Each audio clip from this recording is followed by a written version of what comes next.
Citizens are counting in days. September 19 is around the corner, and everyone is on the mark. Politicians, the candidates, and their parties are on the marks for the day. That is the D-Day, Edo governorship election. And welcome to the program, Frontline. This is a special edition, and I am Ogochkuka Ona. Today on the program, we have in the studio Henry Idaghagbon, a former chairman of Igor local government area, one-time commissioner for land, survey, and housing, and he is the immediate past attorney general and commissioner for justice, Edo State, under the administration of Adams Oshomole. He is one of the conveners of the Edo People's Movement, and currently he represents Edo, Ondo, and Ekiti states on the federal board of the Civil Service Commission as a commissioner. It is my pleasure to welcome you to Frontline. Thank you very much, and thanks for having me. All right. So you represent APC, and let's begin with how the campaigns are going. Well, the campaigns are going on very well. We've had a fantastic roller coaster campaign across the length and breadth of Edo State. We have been through the entire 18 local government areas, almost on 2 occasions. We started the ward campaigns about 2 weeks ago, and by the grace of God Almighty, on Saturday, I believe we will be rounding up. We have met our people in all the 192 wards, and we are so much impressed by the tumultuous crowd that welcomed our party and our candidate across the length and breadth of Edo State. So the campaigns have been very good. We appreciate the reception. We are not surprised. This is the party that is on ground in Edo State. We've been on ground for the past 12 years. And this is the party, the first party since this republic that has delivered on democratic dividends to the people of Edo State. So APC is synonymous with Edo State. Right. The campaign manifesto is a manifesto of hope. That is a simple agenda. So what is the special thing the party is marketing in this particular agenda? Okay, this is the first time in the history of gubernatorial politicking in Edo State where a candidate, Pastor Sageze Yamu, has engaged in a social contract with the people, and that contract is documented in concrete evidence. Some couple of days ago, I was on another program in a sister station with a chieftain of the other party, and they were talking of their own plan. But he was speaking about their plan from his telephone and set, and then from his brain. But I had a copy of the simple agenda. The simple agenda is a product of deep introspection from a man who has walked the corridors of power since 1999. Pastor Sageze Yamu has been and remains the issue in Edo politics since 1999. He has served in the government as chief of staff and as secretary to the state government. He has been a leader in subsequent governments even after he left those 2 offices.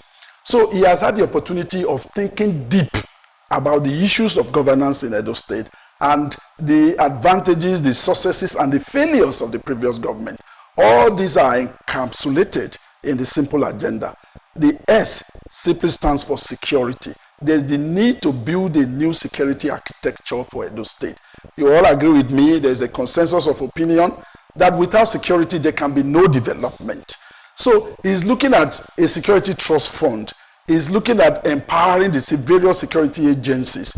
He's looking at something novel, having a 911 number, emergency number for Edo State. We all know in the developed countries, when there's something going wrong, you dial a toll-free number, and then the security agencies are with you.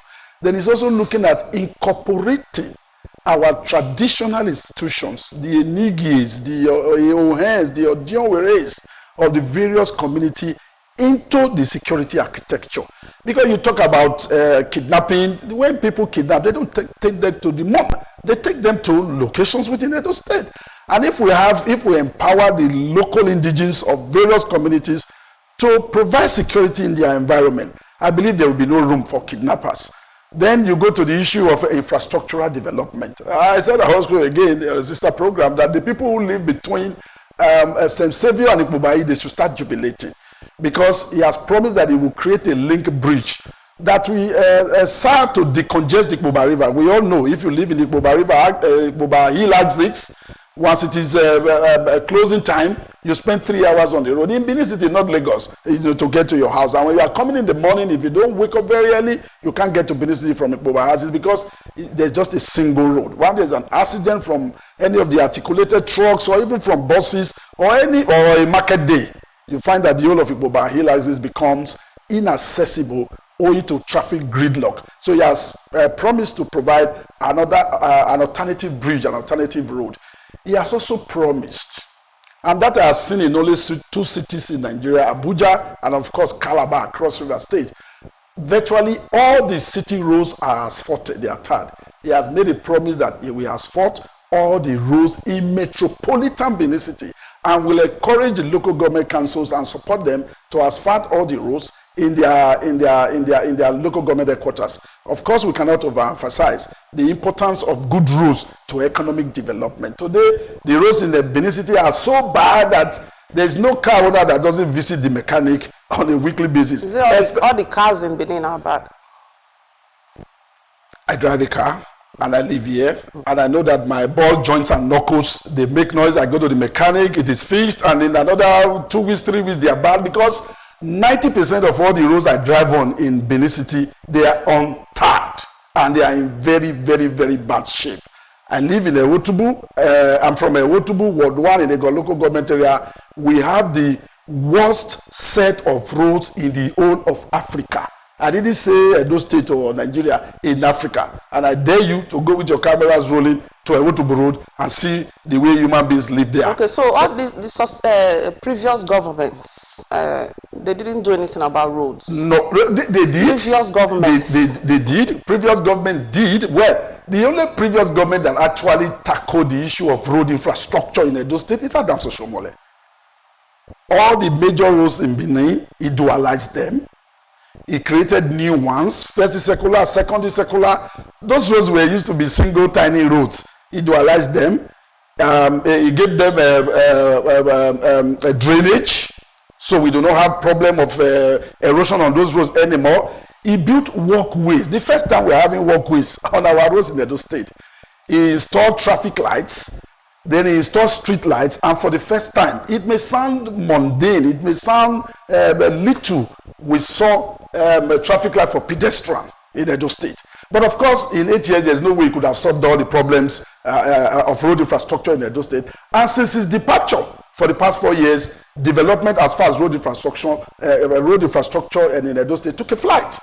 I have challenged the officials of the present government on numerous occasions to name that they have done 3 major roads in Edo, in metropolitan Benin City in the past 3 years. The first is Lucky Way by Ramat Park at Ikpoba Hill.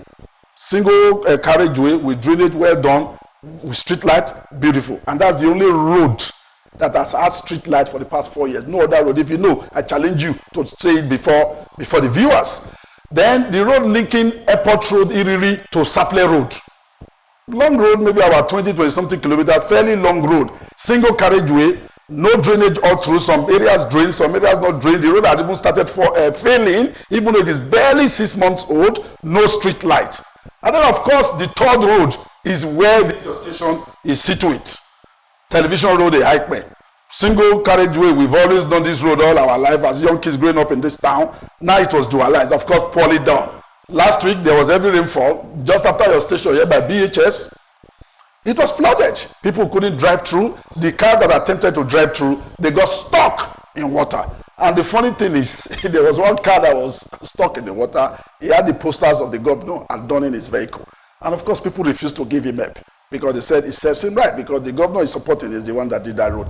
That's on the simple, on the I in the simple agenda. The next letter there is M. That is about manpower development. In the area of manpower development, he has promised development of the manpower. Development of the manpower entails education. It is education that produces the manpower that drives any economy. The difference between a developed economy and a non-developed economy is education. And he has promised. And students of Edo State origin, please, all of you should listen to this and listen well. You will have bursary because he has promised to restore bursary to students of Edo State origin. So I expect all the students to come out to be happy, to be excited by this promise. They should come out on September 19 and vote for Pastor Osagie Ezeyamu because of these promises. From manpower development, you go to the letter P, and that is a public-private partnership. The major issue in public-private partnership is industrialization. You will recall when Osagie Ezeyamu was chief of staff at SSG under Chief Lokindo Zakari Igbenedion, there was an attempt, a concerted attempt to industrialize Edo State. We had a fruit juice processing company at Eho. We had a cassava processing company at Uromi. And then a couple of other industries. Of course, as we speak today, there has been no conscious attempt by the state government to industrialize Edo State in physical terms. Of course, on paper, on the social media, you have Apple in Edo State. I'm sure you know where Apple is.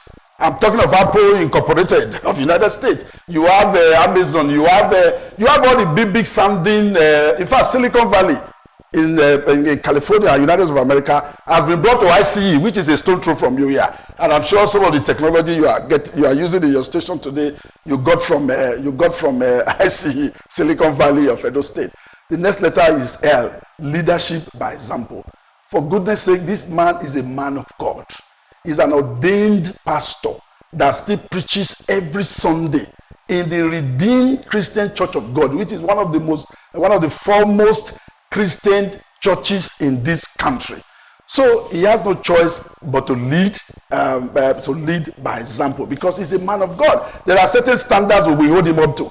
For example, as we speak, for the past 2 weeks, the Edo State government has engaged women to fry akara and distribute free akara to every Tom, Dick, and Harry in the morning in Edo State. Since we have been involved in politics in this state, maybe the only situation you can compare with that is what Alhaji Adedubu used to do in Ibadan, where he gives people amala to eat.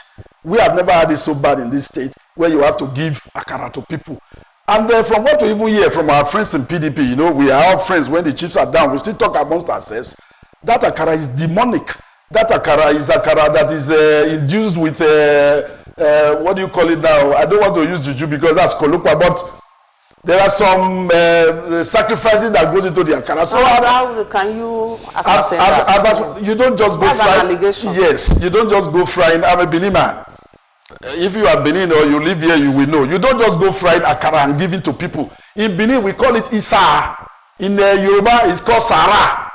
Of course, the last letter is E, and that is empowerment. That is employment. He has detailed plans that we get our youth off the street, that we get them engaged to technical education, to training and retraining. And of course, when you engage in serious physical infrastructural development, the necessary consequence of that development is that you will be creating jobs, especially when you use local contractors. What we have in Edo State today is that we have foreign contractors doing practically all the jobs in Edo State. Ogbemudia Stadium was renovated at a cost of over 6 billion. Who is the contractor? From Lagos. Because this government is opaque. They do not disclose the cost of their jobs. They do not disclose who the contractors are. We just see them, they work, and they are not Edo people. You have many occasions, many of us have stopped when they are working there. You talk to them, they speak Yoruba to you. You talk to them, they speak other languages to you other than Edo language. So we want a governor that will give contracts arising from Edo State to contract. I am not a contractor, for example. That's not my specialty. I can't do no road work. I can't do no stadium. But there are Edo contract companies that should do it and engage Edo people in executing government contract so that we can create employment for our people. So now the beauty of the simple agenda is that it's in a book form and it's being freely distributed in all. Yesterday I was with our candidate at Umuode. We went to several wards in Umuode yesterday, and everywhere he will give it to the people. The reason is that he says that after 1 year in office, you will, as long as you can read, you see all the things he promised, and then you come into the governor. You can challenge him, Mr. Governor, this is 1 year in office. This is a simple agenda. You said you will do XYZ at page 10. You have not done it. When are you going to start doing it? Because other governors, they make promises in 2016, I was one of the principal persons that campaigned for this governor.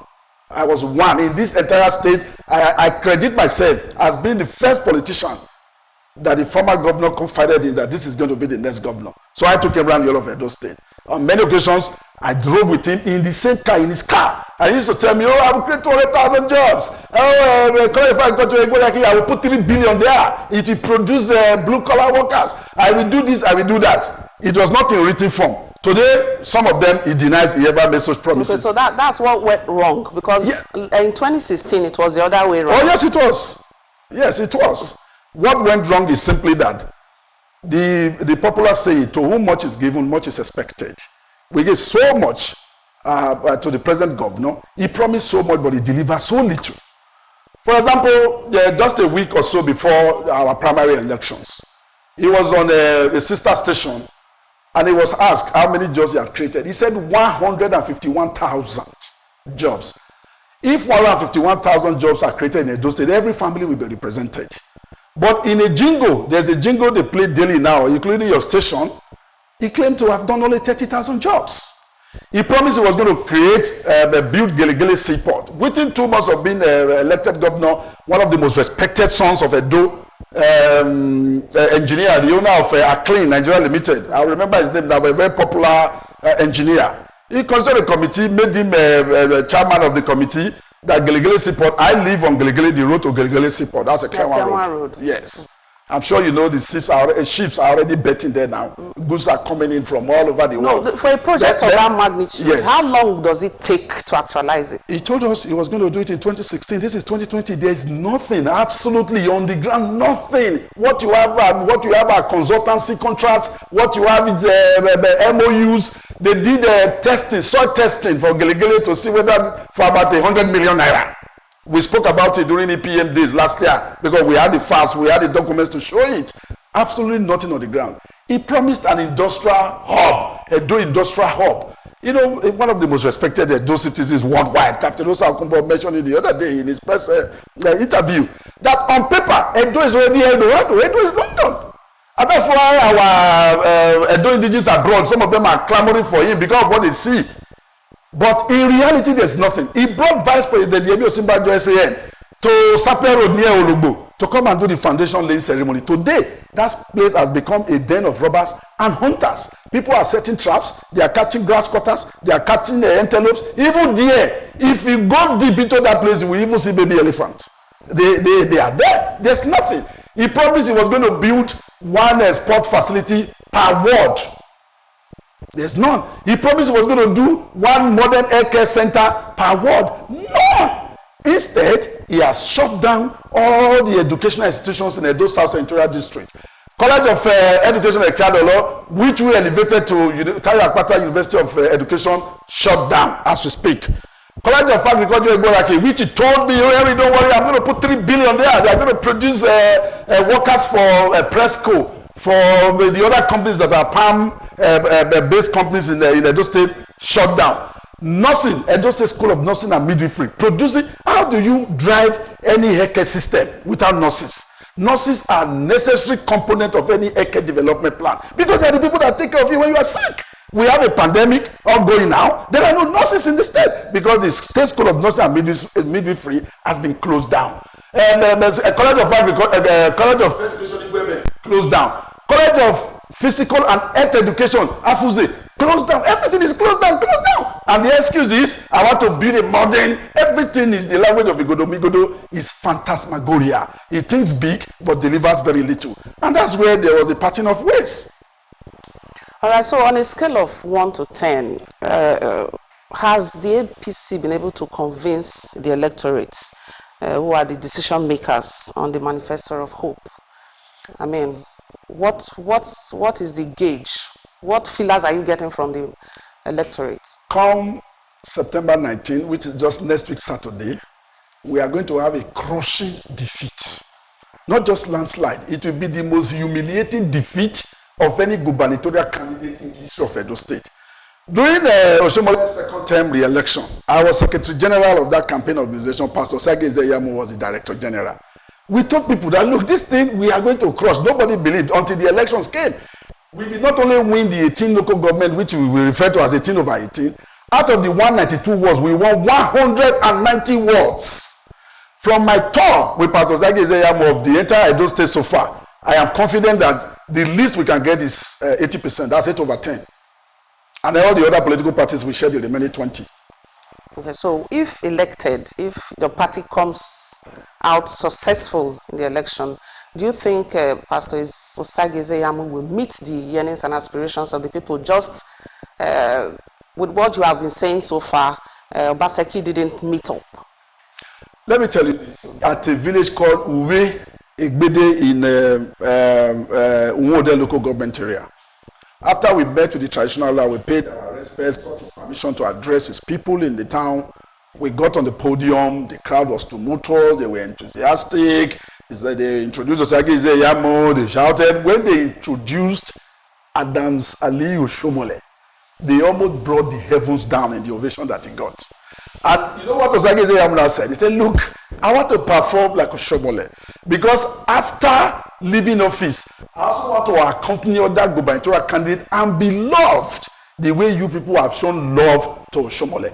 Osageze Yamu has no choice but to perform. He has no choice. He doesn't have a choice in the matter. He is obliged, he is obligated to perform. Because he has seen the difference between performance and non-performance. If Godwin Obaseki had performed, nobody will be talking about challenging him now. Anybody would have been challenging him now would have just thrown away his resources and wasted his time. The only reason why Pastor Osageze Yamu is getting, one of the reasons is getting the kind of followership, the kind of fanatical followership and support that he's getting now, is because the incumbent governor failed to perform to our people. He promised so much, he delivered so little. So he doesn't have a choice.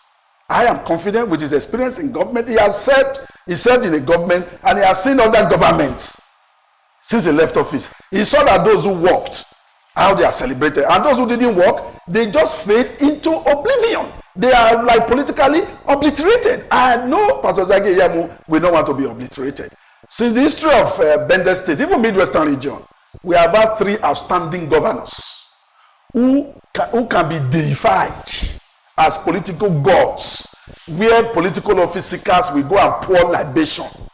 The number 1, undisputed, is late General Samuel Osagbo Ogbemudia. Nobody disputes that. The number 2, undisputed, is late Professor Ambrose Folorunsho Ali. The number 3, thank God he is not late, he's still very much with us, even though attempts was made to take him out some couple of days ago when the trailer deliberately ran into his SUV, is Comrade Adams Aliyu Shomole. And I am confident that Pastor Osageze Yamu will combine all the performances of